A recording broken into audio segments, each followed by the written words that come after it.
The Maharal of Prague, in his commentary on this Pirush, in his Agadatas on the Gemara and Shabbos, asked two questions regarding the whole narrative of Chanukah, which really, those two questions really open up a whole new world of understanding of the whole dynamics of Chanukah. He asked the following two questions. First of all, as you've noticed, it seems that the thrust of the narrative, as it's described in the Alanisim that we say, says in the davening, is that of the Nitzachon. The focus is Kishom de Malchus Yovan Har Shalom Cho Yisrael Ashkichem Torah Sechel Avir Mechukut Yutzanecha. This is when the Yevonim, when the Greeks came to forcibly convert Jewry. V'ato barachamecha Rabbi, and you and your great mercy stood by their side. And because of Hashem, says the Jews, he says we're victorious. And that really takes that victory and the struggle really takes the majority of the narrative. It would seem to be as an afterthought. And afterwards, your children came to the Beis Hamikdash, to the place of the Kodesh Hakadoshim, Mefino Zechalecha, and cleared out the Heichel, the sanctuary, B'tirus Mikdashecha, and they cleansed the Beis Hamikdash, V'dliku Neres B'chasos Kodshecha, which we're going to discuss, and they lit lights in your courtyards, in your holy courtyards. And after the Kovish Monis Mei Chanukah El Lahoidus Lahal Shimcha Gadol. And after it continues, is in these days of Chanukah, they established for days of thanks and praise. On the surface, we don't see in the Alanisim prayer any mention of the miracle of the lights. If the miracle of anything is the miracle of the victory. Yet, when the Gemara describes the nature of Chanukah and asks the question, "My Chanukah," after going through a lengthy discussion about the nature of the oils and wicks used for the Ner Chanukah, the duration of of how much oil should be placed into the menorah, the duration of the mitzvah, going into how we light, how many lamps are lit, where we light them, and at the end it says, "My Chanukah." What is Chanukah? Rashi says, "Alei zenes kavu." On what miracle did they establish Chanukah? And it tells it's a quote basically from the Megillas Tainus. Megillas Tainus was a work that was, at least in its basic form, written towards the end of the second Beis Hamikdash. It was really the first written work that would be of Torah Shabbal Peh. None of the Torah Shabbal Peh was written at that time. This was really the only thing which was written. But this is a quote from, it would seem, the Megillas Tainus. And the Megillas Tainus that we have today, this is, at least the majority of that is in this Megillas Tainus. It's even longer. But all of this is in there. And it says, B'chof Hei Kislev, says, Yom Chanukah Tamnaya Inun, on the 25th of Kislev, says there are 8 days of Chanukah. V'loi mispad b'hoin, v'loi l'sanas b'hoin. Not the one doesn't. There are no eulogies nor fasts. Shekeshenichnusu yivonim laheichel, when the Greeks came to the sanctuary, timu kol hashmonu shebeheichel, they made tomei, they polluted all of the oils that were in the sanctuary. The shegovra malchus beis chashmonoi v'notzchon. And when the kingdom of the house of the Chashmonoim says overpowered them, victorious against and they're victorious. Botku, they searched for limotzu el pachechad shel shemen. They only found one jug of oil, that was laying with the seal of the Kohen Gadol, with the high priest. There was only enough to light one day. A miracle occurred and they lit from it 8 days. In the following year, they established them, and they made them holidays of saying Hallel and Hoidah and giving thanks, saying the Ala Nisim. So the Ala Nisim that we say is a result of the takana, that which was established because of this miracle. Reading this, I see the focus is the miracle of the lights. In fact, the whole victory seems to be only a backdrop. The coming in of the Yavonim, they contaminated the oil. Now it says when they were victorious, they tried to look for oil, and the only oil they could find is just one pach shemen. And there's a miracle that lit for 8 days. It seems to be a very different narrative, a very different story than we find in the Al Hanisim. Al Hanisim, the focus is the victory. It doesn't seem on the surface any mention of any miraculous, any miracles.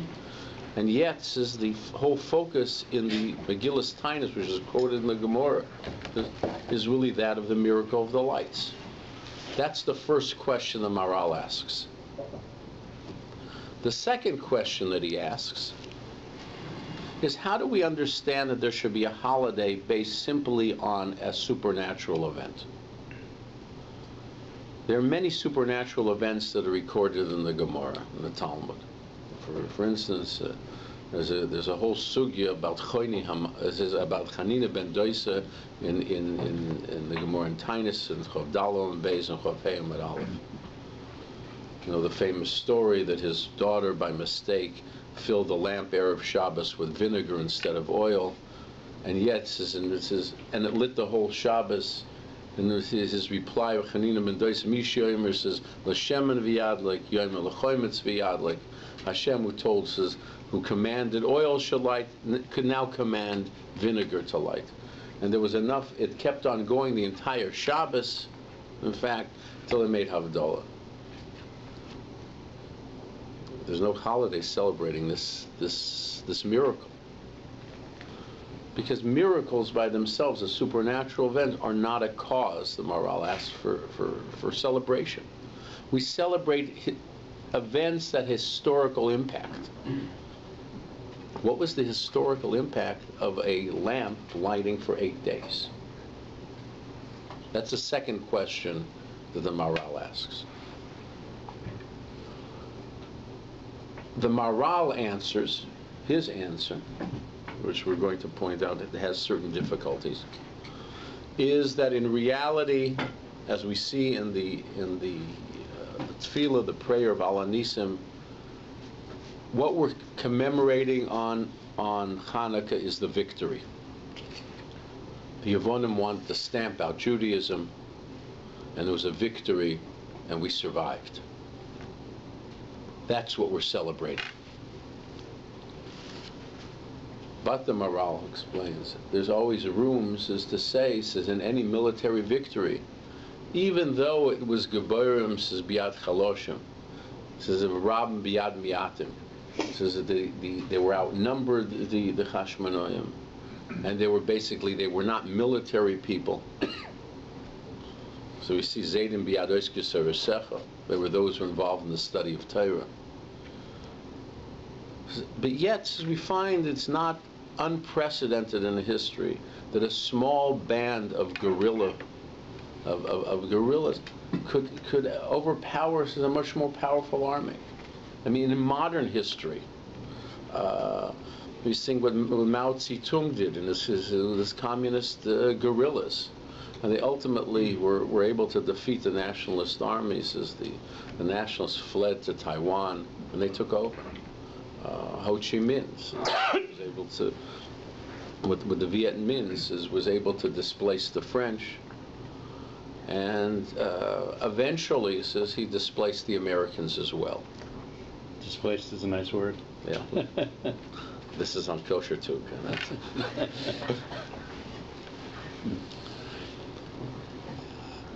So a victory by itself is no proof of divine intervention. I mean, one could say, of course, that there's divine intervention in everything in life. I mean, our whole lives is but the supernatural, at least, that which is evident, we don't see. The role of the miracle of the lights was to prove, says the divine hand, to see the Yad Hashem. At the end of the whole process, that they came, says, to the Beis Hamikdash, and they were really only able to light one day, and you saw the Yad Hashem that they enabled them to light for the rest, the next 7 days. It was clearly, says, that you see at the end, you saw the hand of Hashem. It's evident that Hashem's hand was throughout the whole process. And that's really what the Maharal says. What we're commemorating is the victory. The light of Hanukkah is the proof of God's hand.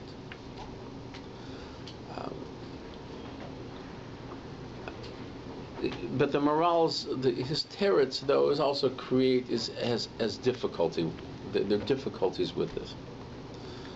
First and foremost, if you read it, we read together the brisa of the describing, the Gemara describes the events that we're commemorating. It seems clear the focus is the lights. The victory is really put in the background. If really would be the victory, it should really start off as we start on the Al Anisim, that there was a Gzeira of the Yavonim. Says an Hashem, says Berachamov, says enabled the Chashmonaim to be victorious. And then afterwards, as an afterthought, tell the story of the lights and the proof of Hashem's presence. But really, it's not. The victory is not even there. I mean, it sets just the tone. First, the Yavonim came in, and then the Chashmonaim came in. You don't see it here. Second of all, the Gemara says that every night, says on the night of Hanukkah, says we make the bracha besides the bracha of the mitzvah, Asher Kedushan mitzvah, says we make the bracha Osa Nisim. Shechianu we make only the first night, but Shos Nisim we make all the nights. And why? Because it says every night there was a nes. Kol's Yoima it says nes kol Yoima Yiseh. As the Gemara says, there was a miracle every day. If what we're commemorating is a victory, there's only one miracle, the victory. This is just a proof for that victory. It would seem that we're commemorating is the miracle of the Maharal's question, notwithstanding. Says we're commemorating, would see clearly, is the miracle of the lights. In addition, which is not so obvious, but it would seem to be the same. This question I'm pointing out really seems to be reinforced by the fact that we say Hallel, the entire Hallel, all 8 days of Hanukkah. The Gemara in Erech and Yudam Beis makes the point that we only make full Hallel only on the beginning of the first day of Pesach, not the rest of Pesach. It's one long holiday. Sukkos, where the karbonos, the sacrifices of each day, are slightly different, we view them as 8 separate days. And there's 8 separate Hallels. Pesach, each day is a repetition of the next. It's just one holiday, one Hallel. When it comes to Hanukkah, we have 8 days of Hallel. How do you understand that? If it's a victory, it's only one victory. We should make one Hallel for one victory. Why are there 8 Hallels? And it would seem to be because the Hallel is for this miracle that happened 8 times. And it's for the 8 times and 8 separate days that we have, says 8 Hallels. So on the surface, it would seem at least that the approach of the Maharal has much difficulty. So, but again, the difficulty of the Maharal doesn't answer the questions. Just to repeat the questions are, A, it seems that there's no mention of the miracle in the prayer itself. And B, why is a supernatural event, why does that warrant a whole celebration As we say, on a Hallel and the Shos Nisim, what impact did this event have on history? Those are the two questions. Regarding the Al Hanisim,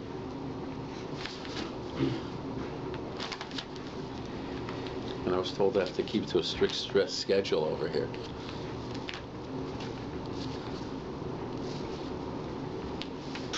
One has to ask the question itself. You know,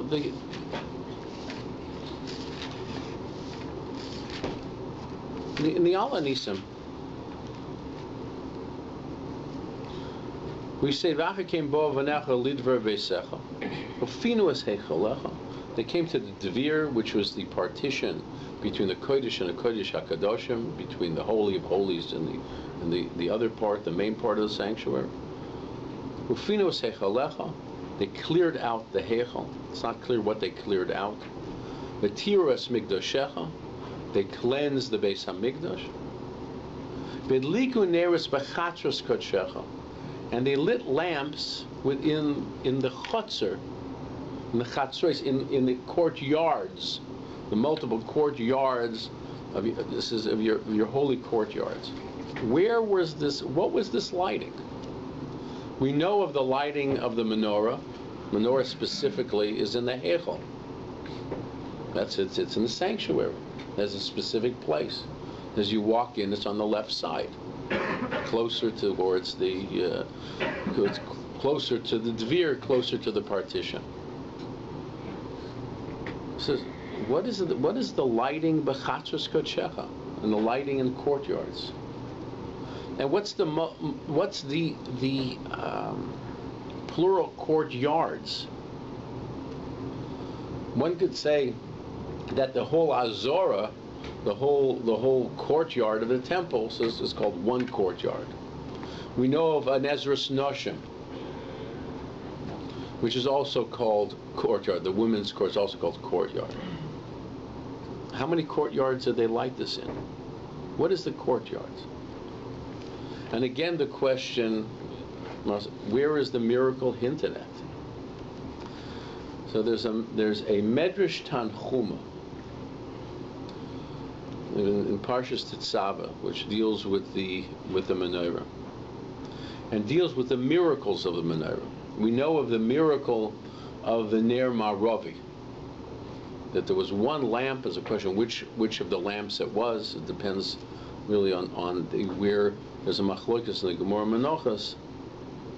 There's an argument as to how it was facing the menorah. Where was it placed? It was a place you walked in from east. If you walked in, so as you're going from east to west. Was it in the same line as you walked, or was it facing across from you, perpendicular from you, and it was facing from north to south? That's a question. And depending how it was placed, depending on the understanding what this Ner Maravi was, what the western lamp was. But there was one lamp when Klal Yisrael had the zchus, had the merit, that lit 24 hours, even though it was only oil enough for 12 hours. And this Eidus L'chol Bo'olam says this is a testimony to the entire world. Shashchina Sher B'Yisrael, divine presence rests amongst the Jewish people. So the Medrash says that wasn't the only miracle. The intensity of the light of the menorah was such that kol chotzer v'chotzer b'Yerushalayim, that's the language of the Medrash Tanchuma, sheyochel ishtamish la'ira, could use its light. We know there's a Mishnah in Aleph Amud Aleph and Sukkah about the Simchas Beis HaShoeva, where they had tremendous lamps. And it speaks about the number of how much oil they contained, and they were very high up. And this is, it was so intense that everyone could use, as anyone says, Yochel Lovar or Schitam, they could go and use it to check the wheat if it had impurities in it. But this is just one little lamp, which is in the middle of not in the that. This was the Misimchas Beis HaShoeva was in the court. It was an uncovered. It was an Ezras Noshim. It was an uncovered area. This was in a building. just a few windows. It says, and it was able, the Medrash Tanchuma says, to illuminate the entire Yerushalayim, every chotzer in Yerushalayim. I believe that in the language of Likuneres B'Chatzos Kodshecha is not the place where it was ignited, because you don't ignite something, you only ignite it in one place. You don't ignite it in Chatzros. You don't ignite it. But rather it's referring to this Meramis, to the Ness of Chanukah, that they lit it in the Heichel, but it illuminated.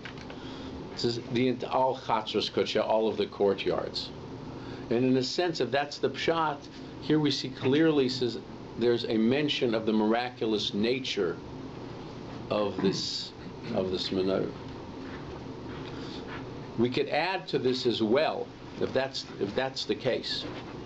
There happens to be there are various we call them midrashim. There are later midrashim, later collections that describe, they call Megillas Chanukah or Megillas Antiochus, and they're of questionable origin and date. In one of them at least describes that while the miracle happened in the menorah, says the Jews were lighting in their own courtyards. I believe it was based on their reading of this, but there's no other mention in the historical midrashim or anything of such an activity, and also it has really no historical significance that people on their own would light. But here it says we understand that this is really the story mentioned in the Gemara and Shabbos, together, of course, with the Medrash Tanchuma. But Liku Neros that illuminated Chatzros Kodesh, because it's in the midst, because all of Yerushalayim is Chatzros. The Beis Hamikdash is Chatzeros. It says B'Chatzros Beis Hashem B'Soichechi Yerushalayim. It says all of them are the Chatzeros, and that's the language of the Tanchuma. It says Kol Chotzer V'Chotzer. I think it's a remez to this. And when we go a step further, is that one's according to the Medrash Tanchuma, how many of those lamps were responsible for illuminating all of Yerushalayim? It doesn't say exactly, but I would venture to say it's referring to the Ner Maravi. That was the miraculous one. The other ones were normal. So it's really only one of the Neros illuminated all of the Chatzeros. But he says, "V'hidliku nerois b'chatzros kodshecha." It would seem to be not just one, but all of them were miraculous. Now, normally, says the part of the miracle is that it's long lasting, not only in terms of the force of its illumination, the intensity of its illumination. If that's the case, it's hinted at that all of them had that force of illumination. And it would seem to go hand in hand. They also had that force of longevity. How long did it last? So in the narrative, in the Gemara itself, which seems to parallel the Al Anisim, in describing this as Lashon Acheres, after describing the miracle, and it lit 8 days, Kovum, it established them. V'osum yom tovim b'hal v'hodah. What is the them in the language of the Gemara? Kovum. It says that they were koveya them. The them would be, says that those original 8 days of miracles, they set them a memorial for all time. The pronoun, the mem, them, is referring to the 8 days of miracles. They set them for all time to be a memorial. The language which parallels this in Al Anisim, v'kovu shmoynes yemei Chanukah elu. The word elu could mean these. The words elu could mean those. I would say in terms of the parallel between the Gemara and the elu here is to be translated those. those 8 days of Chanukah, which really now tells us about the nature of those days. They were days of Chanukah. They were days of dedication. And in fact, the Megillus Tainus that we have, which is really a much longer version that's brought in the Gemara, asks the question which is when really asked by the Rishonim. It's famous as the Beis Yosef's Kasha. It says, why do we celebrate 8 days of miracles? There's only 7 days of miracles. Many, many answers. But the language of the it touches upon that, and it touches why did it last for the 8 days? Why is there 8 days of? So it says the following. It says that since they had to rebuild, they had to cleanse, and they had to rebuild, and everything was gone, and they had to start from scratch. It took them 8 days to get everything in order. Those 8 days of rededicating the temple were accompanied by the miracle of the 8 days. Because he asked the question, dedication ceremonies we find by Shlomo Melech was only 7 days. Why was this 8 days? Because the 8 days was because they needed that time. This is all part of reinstituting a destroyed Beis HaMikdash, or a neglected Beis HaMikdash. It took them 8 days. That's the language of Megillus Tainus. And that's why it's called Chanuka. We read the Chanukas HaMishkan. That's what we read every morning. We read in the Chanukas HaMishkan. There happens to be a medrash. This is a psik to Rabbi, that actually the Mishkan itself was finished. The actual building was finished b'chof He Kislev on the 25th of Kislev. It was delayed, the dedication till the 1st of Nisan. It's the birthday of Yitzchak. This is the Avos. But that day was repaid because that day became the dedication of the, not the Mishkan, but basically the rededication of the Beis HaMikdash. So this rededication became Chof He Kislev. So it seemed to be Yemei Chanukah Elu, those days of dedication. But then it would seem that Lika Neros B'Chasos Kodshecha happened all 8 days. If it's those, and it said Liku Neros, it would seem to be just in the juxtaposition. It happened all 8 days. Hence would be a remez to the fact is the miracle occurred all 8 days of this Chanukah. So Vadliku Neres B'Chatzos Kodshecha, again, this is, referring to this, to the Medrash Tanchuma, is really because it illuminated all of the Chatzeros, the courtyards of Yerushalayim. Those are the holy courtyards, because you eat there, says the Mekochim Kalim, says the sacrificial food, there's a Shlomim, Toida. That's where Meiser Sheni is eaten. Yerushalayim has a Kedusha. That's the Chatzos Kodshecha, the Chatzeros of Yerushalayim, and it illuminated them for all 8 days. So here we find, in a sense, the remez, the hint to that miracle. And really, even the story says they came, Timu Kol Hashmonim Shebehechel, all of the oils in the sanctuary, they were matame. The sanctuary, evidently, it would seem to be from the story, the different interpretations, would seem to house, perhaps in an adjacent room or by the wall, oils that were used for the menorah. We know from the historical narratives of the book of Maccabees and Josephus that some 3 years before, the temple itself had been pillaged. The menorah had been taken out. The shulchan, it was all gold. The shulchan, the mizbeach was gilded. I mean, it was all taken out. It was an empty room. The room only contains 3 items: the mizbeach hazov, mizbeach hakteris, the altar that the incense was burned. There's the menorah, and the shulchan. They're all emptied out. So all that was left would have been these oils. Finu es hecholecha. Since those oils were tomei, they didn't belong in the Beis HaMikdash. You can't have Torah Tomei in the Beis HaMikdash. But Timu Finus Heichalecha is hinting at there was something Tomei in the Heichal, and it was removed. That's the story here. What is the connection with Tiras Migdashecha? And they made your Migdash Tohor. They purified your Beis HaMikdash. We do know from the narratives that sacrifices were brought.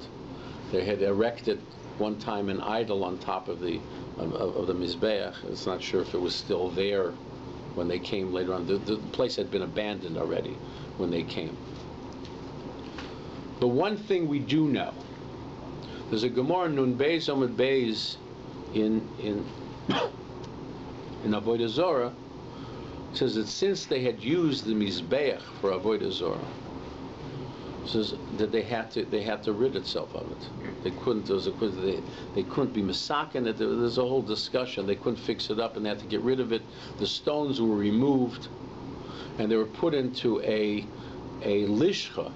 They were put into a room on the off of the Beis Hamikdash. There's lishchas Beis Hamoika. There was a large room, and it had rooms coming off of it. One of those rooms was used to store the stones of the Beis Hamikdash.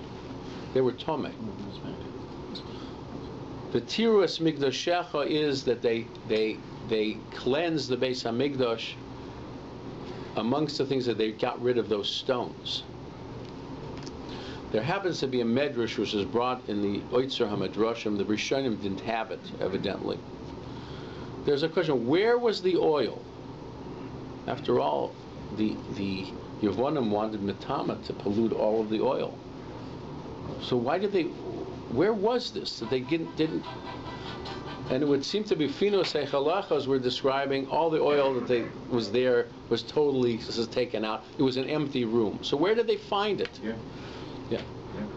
There's the Medrash quote, the Medrash Chanuka in the Oitzer Midrashim says that actually when they took off the Mizbeach, they found it under the Mizbeach. It was under the Mizbeach. Are you talking about the big Mizbeach outside? The big Mizbeach outside. They took out every stone. So how'd they rebuild it? New stones. A lot of rebuilding here in Toronto, you know. Yeah. They have the worm. What? Did they have the worm? That's a whole different. You know, I was told this thing. I only have 10 more minutes to speak. You know. They had to mamash rebuild this. It was under the Mizbeach they found it. It says it was Munaf b'Chosoma Shel Kohen Gadol. It was lying with the seal of the Kohen Gadol. Who would the Kohen Gadol have been to place under the Mizbeach? Well, we have to assume, we know of no other situation. We know that when they came, originally they came from Babel, under the auspices, the Rishus of Kairosh, they built a Mizbeach. We don't know of anything that Mizbeach was still in use throughout. There's no reason to think that it was replaced. So it would have to have been the Kohen Gadol at the time of the building of that original Mizbeach. Who was that? There's Yeshua Kohen Gadol. Do you notice the Haftarah that we read, Neres to Zechariah, is all about Yeshua Kohen Gadol? It's not a coincidence. He would seem to be, if you put everything together, he is the Kohen Gadol. And therefore it reads together, Ufinos Heichalecha, they emptied the Heichal, they got rid of all of the oil, there was nothing there. V'tiras Migdashecha, they cleansed the Beis HaMikdash and got rid of the stones of the Mizbeach. And then v'hidliku neres b'chatzos kodshecha. It's only then that they lit the lamps because they found the oil. One leads to the other. And then we're explaining basically Chanuka Elu, those days of the Chanuka they established because the Hidliku Neres really occurred on all 8 days. So really, the miracle really is marumas in the narrative itself. Really, there's no stira between them. But we have to ask ourselves, we have to ask ourselves the question: This is the other question, Maharal. But this is really just why are we commemorating lights? And it would seem every day there's a miracle. And after all, there is a very large mention of the victory. We have to ask ourselves, before we answer that question, we have to ask ourselves another question. Most of the other, besides the Maharal's question, the historical holidays that we have an impact on us to this day. If there wouldn't have been a Pesach, a Yetzias Mitzrayim, we wouldn't be here. If there wouldn't have been a Shavuos, we wouldn't be here. Had we not survived the 40 years in the desert, we wouldn't be here having sukkahs. If Haman would have been successful in his plans, we wouldn't be here. If Matisyahu had not been successful, most Jews did not live in Eretz Yisrael. 7 from the Gemara in Erechim. Because most Jews didn't live in Eretz Yisrael. Bovel, which was a very large and dedicated Torah community, was remained so from the original Golus, 11 years before the destruction of the first Beis Hamikdash under Yechonia, it was still there. And it was still active, and they had yeshivas. And there's a Medrash Tanchum Parshas Noach says it was never disturbed. There had been many crises in Klal Yisrael. Under Hadrian, there were similar gzeros, there were similar decrees, and we've survived. The Beis Hamikdash, we're speaking about the rededication, it's almost 2,000 years. It's a lot harder to point to the historical benefit of that story as we sit here today than the other historical commemorations.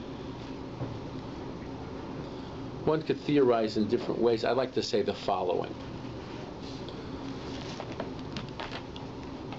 I think part of every celebration that we have, and this Rav Hutner says in a mimer, in the Pachad Yitzchak, and he bases himself on a Medrash Yalkut Shimoni, in Perek Kuf Yud Aleph, in 111, is not just a commemoration of the Hoidah, which are thanks for the past, but it's something that inculcates us with emunah and betochen, with faith for the future.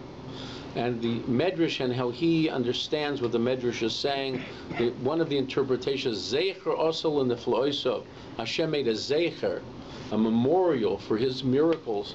Simple meaning, of course, the miracles of the past. And there's a memorial. We celebrate all of the celebrations. Pesach is basically a memorial for the past miracles. According to the Medrash, he understands there are future miracles. All of the past miracles only preview of coming events. It says in a much more dramatic fashion than occurred in the past. Not only the miracles of the Exodus, but even Matan Torah. As Rav Hutner explains, there'll be a whole new understanding of Torah. It'll be engraved, as the Navi Yirmiyahu says, engraved on our hearts. So we call it a bris chadash, will be a new covenant. The Navi Yeshaya says Molor Tzedek, says Kemayim Liam Loyam, says Mechasim, as water fills the seabed. Shavuos gave us a taste of the future Torah.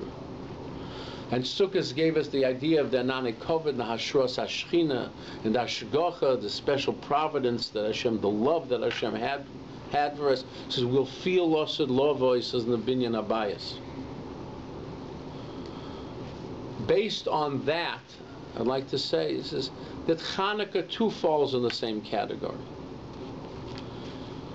When we commemorate Purim, and we're commemorating the physical survival of the Jewish people, it's not just Purim that we're commemorating, that event, but the continual miracle of our survival to this day. And we commemorate Chanukah, it's not just the spiritual survival that we're commemorating, that occurred over 2,000 years ago, but the continued survival to this day. And in Mirz Hashem, a survival that we will see a whole reinstitution. Just like the Beis Hamikdash was rededicated, there's going to be a rededication of Bayis Shlishi. And we're going to see the whole Hashros HaShechina. This is a preview of that coming event. When we speak about David HaMelech, and we speak about Yemois HaMashiach, we speak about the events that will happen, B'achros Hayomim, and we say, says get the bed sitter there. Yeah, thank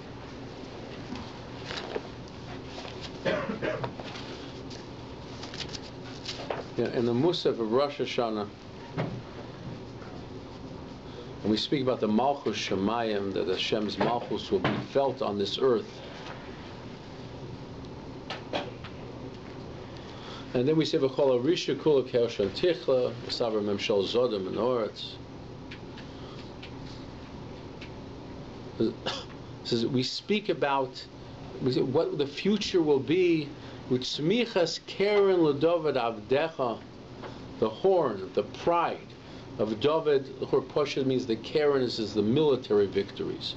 The dignity we'll have, no longer have shibud malchus, will no longer be enslaved.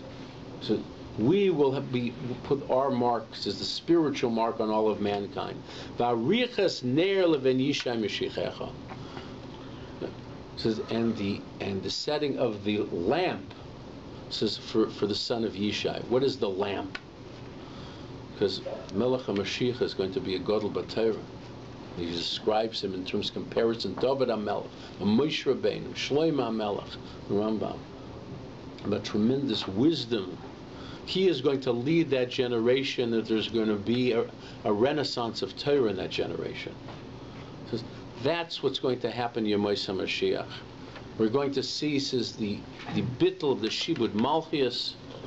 Says we're going to see the end of the Golus, and we're going to see a whole spiritual renaissance of Klal Yisrael. In a sense, they felt it, they experienced it. That Chanukah was a mini Geula. And that Hashem says the victory was the victory which gave us a preview of the victory of Yemois HaMashiach. And the Hashros HaShechina, the Veliku Neros, the whole idea of the Neros, this is Varichas Ner Levenishai Shichecha Torah Or, so it's a Ner Mitzvah Torah Or. It's about the illumination, says, that comes through the Torah, says that really was symbolic. Says, so in a sense, therefore, the chavivus of the ness of the miracle was not, it was, but not so much what it accomplished, which really the accomplishment was just short-lived. But it gave us the hope for the future. And that miracle, the Yesod of ness, is like a banner. We hold it up high, because we're not miyayish from Hashem's Ava, says in the Gula. Says, that's what really Chanukah is all about. And that's why we could say, Nes b'chol yoyim me'isa. There's a miracle every day. It wasn't just a supernatural event. It was a sign of the Hashros HaShechina, of Hashem's love to us. And that's why we can celebrate it to this day. So just to summarize everything that I said, the two questions of the Maharal were, it would seem from the Gemara that the whole focus of the miracle is the Neros. From the Alanisim, the focus is the victory. The other question is a supernatural event, the menorah lighting for 7 extra days would not warrant a holiday. And the approach that we took is that, first of all, if you look carefully, is the events of the Brisa, of the miracle, is mentioned here. It isn't just an afterthought, but it goes hand in hand. There's the Haromas Keren of Mashiach, and there's the Arichas Ner. It says there's the victory, and there's the Hashros HaShechina. It says they go hand in hand, and it's the hint of the Gula Asida. But they're all together. It says the victory is mentioned in passing here, but ultimately the simcha that we have is not simply because we won't have a shibutz. It's interesting. It really, just in historical terms, the Zionist movement captured the hearts of certainly Eastern European Jewry. And it captured it to it spoke about the longing, which is true, for the Geula. But it ended it off in really such an understatement, Leo Sam Chavshi B'Artzeinu, to be a free people in our land, which certainly was part of it. But it's only part of it. It's not just the freedom, but it's the Arichas Ner Levenisha Mishichecha. It's the Hashros Hashchina. We say V'sechas. We mention Tzion every day. What do we say? V'sechas Zeno Eineinu B'Shruv Chol Tzion B'Rachamim. We mention Tzion. We want the Shechina to come back. It says that's what occurred here. Says with the miracle of the Neris. And Mirtz Hashem, we should talk about Zoicha Me'erav Yomeinu in our own Bagolos Man Korev. The Taka sees as the Gula Shlem Me'erav Yomeinu. Amen. Amen.